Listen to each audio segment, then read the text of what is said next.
Christchurch মসজিদে হামলার হোতা অস্ট্রেলীয় নাগরিকের বিরুদ্ধে আনুষ্ঠানিক হত্যা মামলা দায়ের হয়েছে। বৃহস্পতিবার নিউজিল্যান্ড পুলিশ এই তথ্য জানিয়েছে। আগামীকাল পরবর্তী শুনানির জন্য তাকে আদালতে হাজির করা হবে। এদিকে নিউজিল্যান্ডে হামলার জেরে সামাজিক যোগাযোগ মাধ্যম নীতিমালা কঠোর করেছে অস্ট্রেলিয়া। অস্ত্র নীতিমালা সংস্কারে কিউই পার্লামেন্টে দফায় দফায় চলছে আলোচনা। প্রাথমিক একটি বিলে আইন প্রণেতারা সমর্থন দিলেও সপ্তাহের শেষ নাগাদ আসবে চূড়ান্ত সিদ্ধান্ত। যখনই এই অস্ত্রটিতে ম্যাগজিন সংযুক্ত করা হলো, সে সময় এটি সেনাবাহিনীর ব্যবহৃত সেমি অটোমেটিক রাইফেলে পরিণত হলো।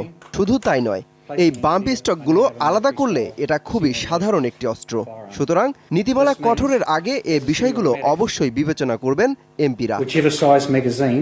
এরই মাঝে দেশটির পুলিশ বিভাগ জানিয়েছে, ক্রাইস্টচার্চে চালানো হামলায় অভিযুক্ত অস্ট্রেলীয় নাগরিকের বিরুদ্ধে দায়ের করা হয়েছে আনুষ্ঠানিক হত্যা মামলা। ব্রেন্টন ট্যারেন্টের বিরুদ্ধে নামাজরত 50 মুসল্লিকে হত্যা এবং 39 জনকে হত্যা চেষ্টার চার্জ গঠন করা হয়েছে। বিবেচনায় রাখা হয়েছে অন্যান্য অভিযোগগুলো। শুক্রবার তাকে আবারও আদালতে হাজির করা হবে।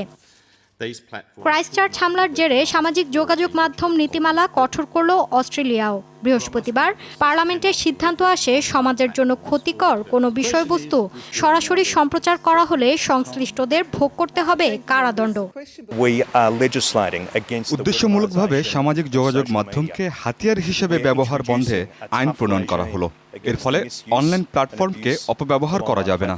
এর জন্য সংশ্লিষ্ট কর্তৃপক্ষকে নজরদারি বাড়াতে হবে, নতুবা সামাজিক অবক্ষয়ের জন্য দায়ী বিষয়বস্তু প্রচার হলে কারাদণ্ডের মতো বিধানও রাখা হয়েছে। 15 মার্চ জুমার নামাজের সময় ক্রাইস্টচার্চের আল-নূর এবং লিনউড মসজিদে এলোপাতাড়ি গুলি চালায় শ্বেতাঙ্গ উগ্রপন্থী। ওই হামলায় 5 বাংলাদেশি সহ প্রাণ যায় 50 অভিবাসী মুসল্লির। মৌলি ইসলাম, যমুনা নিউজ।